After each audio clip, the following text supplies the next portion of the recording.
प्रिय दर्शकों नमस्कार। महाशिवरात्रि के दिन काले रंग के उड़द से किया गया एक छोटा सा उपाय करवा सकता है आपके बच्चों का विवाह। यदि आपके बच्चों की शादी में लगातार देरी चली हुई है, लगातार अड़चने आ रही हैं, बनती बनती बात भी बिगड़ जा रही हैं, तो ये कार्यक्रम आपके लिए है। आज जो उपाय मैं आपको बताने वाला हूं, यदि आपने इस उपाय को अच्छे से समझ लिया और मेरे द्वारा बताए गए तरीके से महाशिवरात्रि के दिन कर दिया, तो यकीन मान के चलिए आपके बच्चों की शादी के लिए कोई न कोई अच्छा प्रस्ताव जरूर आएगा और शादी फिक्स हो जाएगी। ये उपाय यदि बच्चे खुद करना चाहें तो कर सकते हैं, यदि बच्चे नहीं कर पाते हैं तो माता पिता अपने बच्चों की जल्दी शादी के लिए ये उपाय जरूर करें। मैं दिन भर जन्म कुंडलियों का विश्लेषण करता हूं और जितनी भी जन्म कुंडलियों का मैं विश्लेषण करता हूं उनमें से लगभग 80% जन्म कुंडलियों का विश्लेषण विवाह में आ रही बाधाओं को दूर करने के लिए करता हूं। जन्म कुंडली का जो सप्तम भाव है वो यदि पाप प्रभाव में आ जाए तो फिर विवाह में लगातार देरी होने वाली कंडीशन बन जाती है। रिश्ते आएंगे, बातें चलेंगी, लेकिन कोई भी बात, कोई भी रिश्ता सफलता तक नहीं पहुंच पाएगा, बीच में ही ब्रेक हो जाएगा। और यदि कई बार रिश्ता पक्का हो भी जाए तो अंत में जाकर बात बिगड़ जाएगी। कोई न कोई ऐसी बात निकल कर सामने आएगी जिसके चलते रिश्ता टूट जाएगा। कभी लड़की वाले मना कर देंगे, कभी लड़के वालों की तरफ से ना हो जाएगी, देखने वाले आएंगे, देखकर चले जाएंगे। किसी भी प्रकार का पॉजिटिव रिप्लाई सामने से आपको मिल नहीं पाएगा। बच्चों की उम्र लगातार निकलती जाएगी। तो प्रिय दर्शकों, यदि आप भी इस प्रकार की समस्याओं से परेशान हो चुके हैं, बच्चों की शादी में लगातार हो रही देरी को लेकर दुखी हो गए हैं, तो आज जो उपाय मैं आपको बताने वाला हूं इसको आप अच्छे से समझ लें। उपाय बताऊं इससे पहले आपसे निवेदन करना चाहूँगा, यदि आप चैनल पर नए हैं और अभी तक आपने इस चैनल को सब्सक्राइब नहीं किया है तो विवाह से रिलेटेड शास्त्र सम्मत सटीक जानकारी प्राप्त करने के लिए अभी इस चैनल को सब्सक्राइब कर लीजिए और बेल आइकन को भी प्रेस करके रखिए, ताकि जब भी हम इसी प्रकार की नई वीडियो अपलोड करेंगे तो उसका जो नोटिफिकेशन है वो तुरंत आपको मिल जाए और वो वीडियो आप बिना किसी परेशानी के देख पाएं। तो प्रिय दर्शकों, अब आप उपाय सुन लीजिए, इसको थोड़ा सा ध्यान से सुन लीजिए। पहले तो आप ये जान लीजिए ये उपाय आपने करना कब है। 15 जुलाई 2023 शनिवार के दिन महाशिवरात्रि का व्रत है, तो आपने ये उपाय इसी दिन करना है। ये उपाय आप सुबह से लेकर शाम तक पूरे दिन में किसी भी समय कर सकते हैं। जब भी आप ये उपाय करने लगो तो ये उपाय करने से पहले आपको नहाना पड़ेगा, स्नान करना पड़ेगा। नहा धो करके साफ सुथरे धुले हुए कपड़े आपने पहन लेने हैं। उपाय कैसे करना है? एक लोटा आप ले लीजिए, या तो स्टील का लोटा ले लीजिए या फिर चांदी का लोटा ले लीजिए। इस लोटे में सबसे पहले थोड़ा सा गंगा जल आप डाल लीजिए, उसके बाद इसको शुद्ध जल से भर लीजिए। इसके बाद इसके अंदर थोड़ा सा कच्चा दूध आप डाल लीजिए। इसके बाद एक कपूर का टुकड़ा आप बाजार से ले आइए और उसको पीस लीजिए, उसका चूरा बना करके वो भी आप इस लोटे में डाल लीजिए। आप समझ रहे हैं? आप बाजार से एक कपूर का टुकड़ा लेकर आएंगे, यदि आपके घर में पहले से अवेलेबल है तो उसको भी आप प्रयोग में ले सकते हैं। कपूर का छोटा सा टुकड़ा लेना है, उसका चूरा बनाना है और वो भी लोटे में डाल लेना है। इसके बाद एक चुटकी भर काले तिल भी आपने इस लोटे में डाल लेने हैं।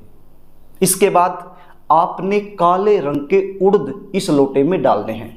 अब ये काले रंग के उड़द आपने कितने डालने हैं इसको ध्यान से सुन लीजिए। वर्तमान समय में आपका बच्चा, चाहे वो लड़का हो चाहे वो लड़की हो, जिस भी उम्र में चला हुआ है, उतने ही काले रंग के उड़द के दाने आपने इस लोटे में डालने हैं। सपोज कीजिए कि आपका जो बच्चा है वो 32 साल का हो चुका है और 33वें साल में चला हुआ है, तो फिर आपने यहां पर 33 दाने डालने हैं। सपोज कीजिए आपका बच्चा 27 साल का हो चुका है और 28वें साल में चला हुआ है, तो फिर आपने 28 दाने यहां पर डालने हैं। सीधी सी बात है कि वर्तमान समय में जिस भी उम्र में आपका बच्चा चला हुआ है, उतने ही काले रंग के उड़द के दाने आपने इस लोटे में डाल लेने हैं। इसके बाद यह लोटा आपने उठाना है और आपके आसपास जो भी शिव मंदिर है वहां पर चले जाना है। 15 जुलाई शनिवार के दिन, महाशिवरात्रि व्रत के दिन आप शिव मंदिर में चले जाइए।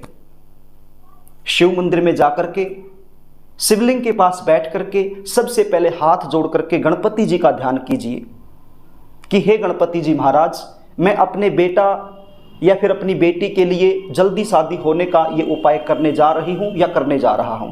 इसमें किसी भी प्रकार का विघ्न, बाधा प्रवेश ना करे और इस उपाय का जो रिजल्ट है वो 100% मुझे मिल जाए। इसके बाद आपने शंकर भगवान से हाथ जोड़ के प्रार्थना करनी है कि हे शंकर भगवान, मैं अपने बेटा या अपनी बेटी की जल्दी शादी के लिए उपाय करने जा रही हूं या करने जा रहा हूं, इसमें आप मुझे सफलता दिलाएं। यदि आप बच्चे हैं, खुद ये उपाय कर रहे हैं, तो फिर आपने बोलना है कि मैं अपनी खुद की शादी के लिए ये उपाय कर रही हूं या कर रहा हूं। इस प्रकार से प्रार्थना करने के बाद आपने लोटे के अंदर जो भी चीजें आपने मिलाई हैं वो सारी की सारी चीजें एक धार बना करके शिवलिंग पर अर्पित कर देनी है और एक मंत्र का उच्चारण करना है। मंत्र क्या है, इसको आप ध्यान से सुन लीजिए और स्क्रीन पर भी देख लीजिए। कर्पूर गौरम करुणावतारम संसारे सारम भुजगेंद्रहारम सदा वसंतं हृदयारविंदे भवं भवानी सहितं नमामि। आप इस प्रकार से इस मंत्र का उच्चारण कीजिए। आप 1 बार कर सकते हैं, 2 बार कर सकते हैं, 7 बार कर सकते हैं, 11 बार कर सकते हैं, जितनी बार आप कर सकें इस मंत्र का उच्चारण करते रहिए और एक पतली सी धार बना करके इस लोटे के अंदर जो भी चीजें आपने मिला रखी हैं वो सारी की सारी चीजें शिवलिंग पर अर्पित कर दीजिए। यदि आप ये मंत्र नहीं बोल सकते हैं, ये मंत्र आपको याद नहीं है या फिर आपको याद नहीं हो सकता है, तो फिर आप ओम नमः शिवाय, ओम नमः शिवाय, ओम नमः शिवाय बोलते हुए पूरे का पूरा जल शिवलिंग पर अर्पित कर दीजिए। और उसके बाद अपने बच्चे का नाम और अपने बच्चे का गोत्र बोलकर उसकी जल्दी शादी की जो भी कामना है आपकी वो बाबा के चरणों में अर्पित कीजिए। यानी कि आपके बच्चे की जल्दी शादी होने की जो प्रार्थना है वो बाबा के सामने रख दीजिए। आपकी जो प्रार्थना है उसके अंदर भाव होना चाहिए, विश्वास होना चाहिए, श्रद्धा होनी चाहिए। आपकी भावना के अंदर जितना भाव होगा, आपकी प्रार्थना के अंदर जितना भाव होगा, उतना ही जल्दी आपकी प्रार्थना भोले बाबा स्वीकार करेंगे और आपकी मनोकामना पूर्ण हो जाएगी। प्रिय दर्शकों, महाशिवरात्रि व्रत शनिवार का दिन, मैं जब जन्म कुंडलियां देखता हूं तो उसके अंदर शादी विलंब होने का जो मुख्य कारण मुझे मिलता है वो शनिदेव मिलते हैं, राहु मिलते हैं, केतु मिलते हैं और मंगल भी कहीं ना कहीं विवाह में विलंब करवाते हैं। तो शंकर भगवान की पूजा करने से शनिदेव प्रसन्न हो जाते हैं, क्योंकि शनिदेव शंकर भगवान के शिष्य हैं। हनुमान जी प्रसन्न हो जाते हैं क्योंकि रुद्र रूप हैं। राहु भी प्रसन्न हो जाते हैं क्योंकि शंकर भगवान के गले में जो सर्प है वही राहु है। और चंद्रमा भी प्रसन्न हो जाते हैं क्योंकि शंकर भगवान अपने मस्तक पर चंद्रमा को रखते हैं। तो प्रिय दर्शकों, ये एक उपाय करने से जन्म कुंडली में बनने वाले बहुत सारे दुर्योग अपने आप शांत हो जाएंगे। और जब दुर्योग शांत हो जाएंगे तो फिर विवाह में जो अड़चने आ रही हैं वो अपने आप दूर हो जाएंगी। कोई ना कोई विवाह के लिए अच्छा रिश्ता आ जाएगा और वो फिक्स हो जाएगा। तो ये उपाय आपने जरूर करना है, बिल्कुल आसान सा उपाय है। अब ये जो विधि मैंने आपको बताई है, इसके अलावा भी आप शंकर भगवान की और भी विस्तार से पूजा करना चाहते हैं तो कर सकते हैं। आप बेल पत्तर, भांग, धतूरा, मीठा फल, पुष्पमाला, पंचामृत इत्यादि ये सब अर्पित करना चाहते हैं तो कर सकते हैं, नो प्रॉब्लम। पूजा को आप कितनी भी लंबी कर सकते हैं, कीजिए। लेकिन ये जो विधि मैंने अलग से आपको बताई है, ये विधि जरूर कीजिए। प्रिय दर्शकों, आशा करता हूं कि मेरे द्वारा बताया गया ये उपाय आपको समझ में आ गया होगा। यदि समझ में ना आए तो फिर वीडियो को 1 से 2 बार देख लेना, अच्छे से आपको समझ में आ जाएगा। यदि आप अपने बच्चों की जन्म कुंडली का विश्लेषण मुझसे करवाना चाहते हैं, बच्चों की शादी में लगातार देरी होने का जो मुख्य कारण बन रहा है वो मुझसे जानना चाहते हैं, कुंडली के आधार पर जल्दी शादी होने के जो विशेष उपाय बनते हैं वो आप मुझसे जानना चाहते हैं, आपके बच्चे की शादी कब होगी, कौन सी दिशा में होगी, कैसे परिवार में होगी, कैसा जीवन साथी उसको मिलेगा, ये सारी जानकारी यदि आप लेना चाहते हैं तो स्क्रीन पर दिए गए व्हाट्सएप नंबर पर आप अपने बच्चे की जन्म डिटेल लिखकर मेरे पास भेज सकते हैं और अपने बच्चे की जन्म कुंडली का सटीक विश्लेषण मुझसे करवा सकते हैं।